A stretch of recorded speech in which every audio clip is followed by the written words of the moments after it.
Hello friends, જય શ્રી ગણેશ. બધાને સ્વાગત છે તમારા બધાનું મારી ચેનલ ગુજરાતી કિચનમાં. તો આજે આપણે બનાવશું કાચા ટમેટા અને બટેટાના પાપડ એકદમ સરળ રીતે. પહેલી જ વારમાં તમે પણ આ પાપડ પરફેક્ટ રીતે બનાવી લેશો અને આ પાપડ મિનિટોમાં બનીને તૈયાર થઈ જાય છે. સાથે ટેસ્ટી તો એટલા બધા બને છે ને કે બાળકોના તો આ ફેવરિટ બની જવાના છે. તો બટેટા અને ટમેટા અલગથી બાફવા, વધારે વાસણ બગાડવા, કલાકોની મહેનત, કોઈ ઝંઝટ આપણે આજે કરવાની નથી. એકદમ સરળ રીતે આજે આપણે પાપડ બનાવવાના છીએ.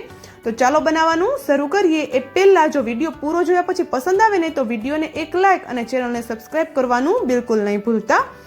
તો પાપડ બનાવવા માટે આપણે અહીંયા બટેટા અને ટમેટા લઈ લીધા છે.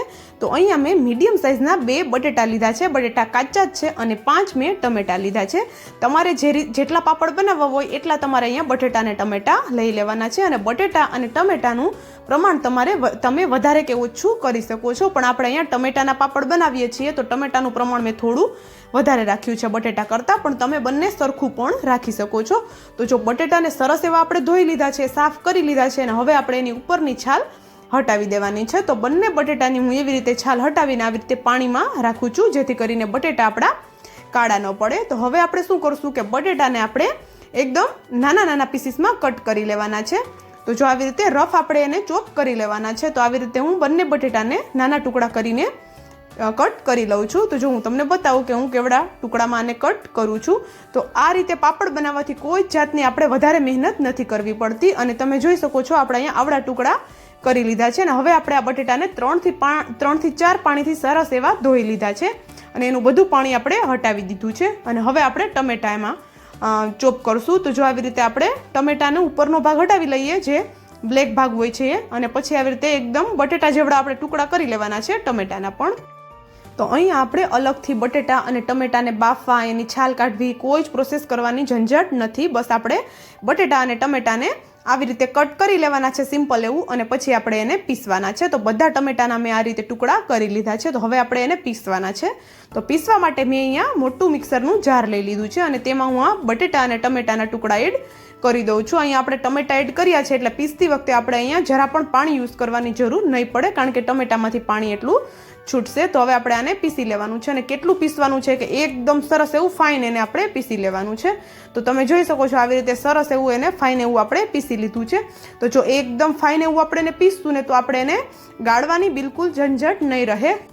અમુક કોઈ બટેટા ટમેટાનું ટુકડા રહી ગયા હશે તો તે આપણે પાપડ બનાવવામાં કોઈ જ પ્રોબ્લેમ નથી આવવાનો. તો એટલા માટે હું અહીંયા આને પેસ્ટને ગાળતી નથી, સીધી જ આપણે તેને હવે કૂક કરવાની છે. તો કૂક કરવા પહેલાં આપણે આ જે પેસ્ટ બનાવી છે એને આપણે ઘરનો ગમે વાટકો સેટ કરી લેવાનો છે અને તેમાં આપણે ભરીને જોઈ લેવાની છે કે આપણે કેટલી પેસ્ટ બની છે. તો જો અહીંયા 1 વાટકો જેટલી મારી પેસ્ટ બનીને રેડી થઈ છે. તો એ જ વાટકાના માપથી હવે આપણે પાણી લેવાનું છે. પરફેક્ટ એવા પાપડ બનાવવા માટે આપણે અહીંયા પાણીનું મેઝરમેન્ટ ખૂબ જરૂરી છે. તો જે મિક્સરના જારમાં મેં ટમેટા બટેટા પીસ્યા હતા ને એ જ મિક્સરના જારમાં મેં પાણી લઈ લીધું છે. તો અહીંયા હું 2 વાટકા જેટલું પાણી એડ કરું છું. તો 1 વાટકો આપણે પેસ્ટ છે એની સામે 2 વાટકા આપણે પાણી એડ કરવાનું છે. આપણે અહીંયા વધારે પાણી નથી લેવાનું. તો 2 વાટકા આપણે પાણી એડ કરી દીધું છે. તો જો અહીંયા પાણી આપણે વધારે કેમ નથી લેવાનું કે 2 બટેટા લીધા છે એની સામે આપણે 5 ટમેટા લીધા છે. તો બટેટા પાણી શોષે છે એની જેમ આપણા ટમેટા પાણી શોષતા નથી. તો અહીંયા આપણે ટમેટાના ભાગનું પાણી એડ નથી કરવાનું, ખાલી બટેટાના ભાગનું જ પાણી એડ કરવાનું છે. જેથી કરીને આપણે અહીંયા 1 વાટકા પેસ્ટની સામે 2 વાટકા જ પાણી લીધું છે. બીજા જે પાપડ બને છે એની જેમ વધારે આપણે પાણી નથી લેવાનું. તો જો આ પેસ્ટને હવે આપણે ગેસની ફ્લેમ ચાલુ કરી અને ગેસ ઉપર ચડાવી દઈએ પકાવવા માટે. તો જો અહીંયા આપણે પહેલાં આપણે ગેસની ફ્લેમ હાઈ રાખી શકીએ છીએ જ્યાં સુધી આપણું બેટર ઉકળી ન જાય ત્યાં સુધી. અને જો આપણે એને વચ્ચે વચ્ચે આવી રીતે હલાવતા રહેવાનું છે કે જ્યાં સુધી બેટર ન ઉકળે ત્યાં સુધી તમે એને વચ્ચે વચ્ચે ક્યારેક હલાવશો તો પણ ચાલશે. અને પછી આપણે એને કન્ટિન્યુ આવી રીતે હલાવતા રહેવાનું છે. તો જો આપણું બેટર સરસ એવું ઉકળી ગયું છે હવે, અને તમે જોઈ શકો છો એકદમ સરસ એવું તે ઘટ પણ થવા લાગ્યું છે, કારણ કે બટેટા એડ કર્યા છે તો આપણું બેટર એકદમ જલ્દીથી ઘટ થઈ જાય છે. તો હવે બેટર એકદમ જલ્દીથી ઘટ ન થઈ જાય એના માટે આપણે શું કરવાનું છે કે ગેસની ફ્લેમ મીડિયમ અથવા તો સ્લો કરી દેવાની છે. જો બેટર એકદમ જલ્દીથી ઘટ થઈ જશે અને કાચું રહી જશે ને તો પાપડ આપણા ફાટી જશે. પણ આપણે અહીંયા પરફેક્ટ એવા પાપડ બનાવશું પહેલી જ વારમાં, તો એના માટે આપણે અહીંયા બેટર આપણે પરફેક્ટ બનાવવાનું છે. બાકી પાપડ આપણે બનાવવામાં 5 મિનિટનો સમય પણ નથી લાગવાનો. તો આપણે આ કામમાં પરફેક્ટ બનાવવાનું છે. આપણે આટલું બેટર ઉકાળતા આપણે 10 મિનિટ જેટલો ટાઈમ લાગશે, પણ આપણે અહીંયા પેશન્સથી કામ કરવાનું છે, કારણ કે જો બેટર આપણું પરફેક્ટ બનશે ને તો જ આપણા પાપડ એકદમ સોફ્ટ અને એકદમ મોઢામાં મૂકતા ઓગળી જાય એવા બનશે અને પરફેક્ટ બનશે, જરા પણ નહીં ફાટે. તો ચાલો વાતો કરતાં કરતાં આપણું બેટર પણ હવે ઉકળી ગયું છે. તો જો હું તમને ચેક કરાવું તો જો આવી રીતે થાળીમાં લેવાનું છે આપણું થોડું પ્લેટમાં, અને જો ફેલાઈ નથી જતું પાણીની જેમ, એટલું બેટર આપણું ઘટ થઈ ગયું છે. તો હવે આ બેટર આપણું પાપડ બનાવવા માટે પરફેક્ટ છે, તો પણ આપણે આને હજુ 1 થી 2 મિનિટ જેટલું ઉકાળી લઈશું, જેથી કરીને કોઈ જ કચાશ ન રહી જાય, આપણા પાપડ તૂટવાની કોઈ રીઝન રહે જ નહીં, પરફેક્ટ એવા પાપડ આપણા બને. તો જો અહીંયા આજે 1 થી 2 મિનિટ જેવું ઉકાળશું આપણે, અને તમને આમાં દેખાતા હશે થોડા થોડા બટેટાના ટુકડા ક્યાંક રહી ગયા છે, પણ એ ટુકડા આપણે પાપડ બનાવવામાં કોઈ જ પ્રોબ્લેમ નથી કરવાના. પણ આપણે આને બેટરને એકદમ સરસ એવું સ્મૂથ પીસવાનું છે. જો અમુક ટુકડા રહી જશે ને તો કોઈ જ વાંધો નહીં આવે. તો જો આવી રીતે સરસ એવું 1 થી 2 મિનિટ જેવું એને ઉકાળું છું, હજુ જે આપણે ચેક કર્યું એ પછી. તો જો તમે જોઈ શકો છો 1 થી 2 મિનિટ ઉકાળ્યું ને તો આવું સરસ એવું તે ઘટ થઈ ગયું છે. જો હું સ્પેચ્યુલા ઉપર રાખું છું ને તો તે એમ જ રહી જાય છે, નીચે પડી નથી જતું પાણીની જેમ. તો આ પરફેક્ટ એવું આપણું બેટર બનીને રેડી થઈ ગયું છે, તમે જોઈ શકો છો. અને જો આવી રીતે હું તમને આંગળી ફેરવીને પણ બતાવું સ્પેચ્યુલા પર, તો જો લાઈન એકદમ સરસ એવી દેખાય છે, લાઈન ભેગી નથી થઈ જતી. તો જો આપણે આ બેટર પરફેક્ટ એવું બનીને રેડી થઈ ગયું છે. તો ચાલો હવે આપણે એમાં મસાલા કરીએ. એ પહેલાં આપણે બેટરને થોડું ઠંડુ થવા દેવાનું છે. તો જો બેટર હવે હલકું એવું ગરમ છે ને પછી આપણે મસાલા કરવાના છે. તો મસાલામાં હું અડધી ચમચી જેટલું જીરું, અડધી ચમચીથી ઓછો મરીનો પાવડર અને અડધી ચમચી જેટલા ચીલી ફ્લેક્સ એડ કરું છું. અહીંયા બધા મસાલા આપણે એટલા બધા ટેસ્ટી એવા એડ કરીએ છીએ ને કે પાછળથી આપણે કોઈ જ ઉપરથી મસાલો છાંટવાની જરૂર નથી પડવાની. અને જો તમને અહીંયા પસંદ ના, તમે ગમે એ મસાલા કરી શકો છો. અને લીલા ધાણા મારી પાસે અત્યારે ફ્રીજમાં નહોતા, એટલા માટે હું અહીંયા મારી ઘરે જે સૂકવેલા ધાણા હતા એ મેં એડ કરી દીધા. અને બધું સરસ એવું એકવાર આપણે આને મિક્સ કરી લેવાનું છે.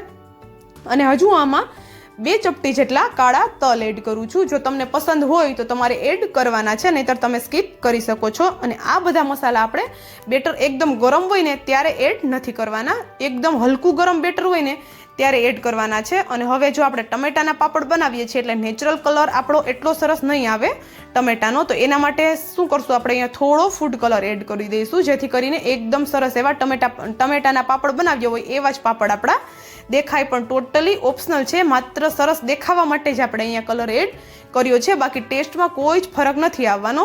અને જો હવે આપણે અહીંયા મીઠું એડ કરીએ, તો મીઠું અહીંયા આપણે એકદમ સાચવીને એડ કરવાનું છે, કારણ કે આપણે આ જે બેટર બનાવ્યું છે એમાં ઘણું બધું પાણી છે, અને આપણા પાપડ સુકાશે ત્યારે એ પાણી સુકાશે. અને જો આપણે અહીંયા આ બધા બેટરના ભાગનું મીઠું એડ કરશું તો પાપડ આપણા ખારા થઈ જશે. તો અહીંયા એકદમ થોડું જ મીઠું આપણે એડ કરવાનું છે. અને બેટર આપણું સરસ એવું ઠંડુ થઈ ગયું છે. તો હવે આપણે એના પાપડ બનાવીએ. તો પાપડ બનાવવા માટે મેં અહીંયા એક પોલિથીન લઈ લીધી છે. તો આવી આપણા ઘરમાં ગમે એ પોલિથીન હોય એ આપણે લઈ લેવાની છે. અને આવી રીતે આપણે થોડું થોડું બેટર પોલિથીન ઉપર એડ કરતું જવાનું છે. અને આપણે એની ઉપર ચમચો ફેરવવાની પણ કોઈ જ જરૂર નથી, એની મેળે એનો શેપ આવી જશે. તો છે ને એકદમ ઇઝી એવી આપણે આ પ્રોસેસ પાપડ બનાવવાની. તો આવી રીતે આપણે બધા પાપડ બનાવી લેવાના છે. અને આ કામ તો આપણે 5 મિનિટ પણ નથી લાગવાનું, તમે ગમે એટલા પાપડ બનાવતા હોય તો પણ. અને જો આ પાપડ એકદમ સરસ એવા પંખા નીચે પણ સુકાઈ જાય છે. આપણે આને તડકે રાખવાની પણ બિલકુલ જરૂર નથી. પણ અને આ પાપડ તમે બનાવી અને આખું વર્ષ સ્ટોર પણ કરી શકો છો, બિલકુલ ખરાબ નથી થતા. બાળકોને તો આ ફેવરેટ બની જવાના છે, કારણ કે એટલા બધા ટેસ્ટી બને છે ને કે બાળકોને તો ખાવામાં મજા જ પડી જવાની છે. અને એટલા બધા સોફ્ટ બને છે ને કે મોઢામાં મૂકતા ઓગળી જાય. તો જો તમે કોઈ નાના બાળકો માટે કે પછી મોટા વડીલો માટે જો કોઈ પાપડ કે નાસ્તો વિચારતા હોય ને તો તમે આ પાપડ ચોક્કસથી ટ્રાય કરી શકો છો, કારણ કે દાંત વગરના પણ આરામથી ખાઈ શકે ને એટલા બધા સોફ્ટ આપણા પાપડ બને છે. તો જો અહીંયા બધા પાપડ મેં બનાવી લીધા છે.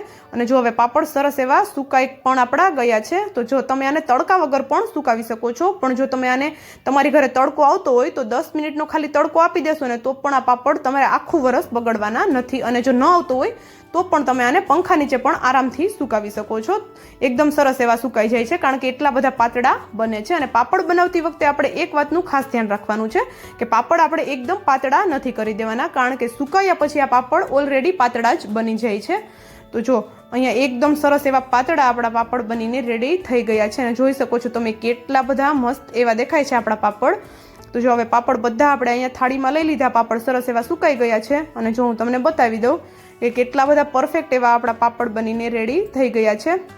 તો તમે જોઈ શકો છો આપણા પાપડ કેટલા બધા સરસ દેખાય છે. તો ચાલો હવે હું તમને તળીને પણ બતાવી દઉં. તો તળવામાં આપણે અહીંયા ધ્યાન રાખવાનું છે કે તેલને પહેલાં સરસ એવું આપણે ગરમ કરી લેવાનું છે અને પછી ગેસની ફ્લેમ સ્લો કરી અને પછી આપણે પાપડ એડ કરવાના છે. કારણ કે પાપડ આપણા એકદમ આછા તૈયાર થાય છે, પાતળા બને છે, તો એકદમ જલ્દીથી પાપડ આપણો બળી ન જાય ને એટલા માટે આપણે અહીંયા ગેસની ફ્લેમ મીડિયમ કરી અને પછી આપણે પાપડ તરવાના છે. અને જેવી રીતે આપણી બટેટાની ચિપ્સ બને છે ને, આપણે જે ઘરે બટેટાની ચિપ્સ બનાવતા હોઈએ છીએ કાચા બટેટાની, એવી રીતે આ પાપડ બનીને રેડી થાય છે. એકદમ ક્રિસ્પી, કુરકુરા અને મોઢામાં મૂકતા ઓગળી જાય એવા. અને જો તમારે એકદમ વધારે ફૂલેલા પાપડ બનાવવા હોય ને, કે ચોખાના લોટના જે આપણે પાપડ બનાવીએ છીએ એકદમ તળીએ ત્યારે એકદમ ફૂલે છે, જો એવા પાપડ બનાવવા હોય ને તો તમારે આમાં થોડો સાબુદાણાનો પાવડર એડ કરી દેવાનો છે. તો એકદમ સરસ એવા પાપડ ફૂલેલા બનશે. પણ આ પાપડ પણ ખાવામાં ખૂબ જ ટેસ્ટી લાગે છે. અને જો તમે સાબુદાણાનો પાવડર એડ કરો ને તો પાણીનું પ્રમાણ પણ તમારે ચેન્જ કરવાનું રહેશે. તો એના માટે મેં પહેલાં જ એક વિડીયો બનાવેલો છે, એની લિંક હું નીચે આપી દઈશ, તમે ચોક્કસથી ચેક કરી શકો છો. તો એ પ્રમાણે તમારે પાપડ બનાવી લેવાના છે ને તેમાં ટમેટાની પ્યોરી એડ કરી દેવાની છે. તો ચાલો આપણા પાપડ બનીને એકદમ રેડી થઈ ગયા છે. Thank you for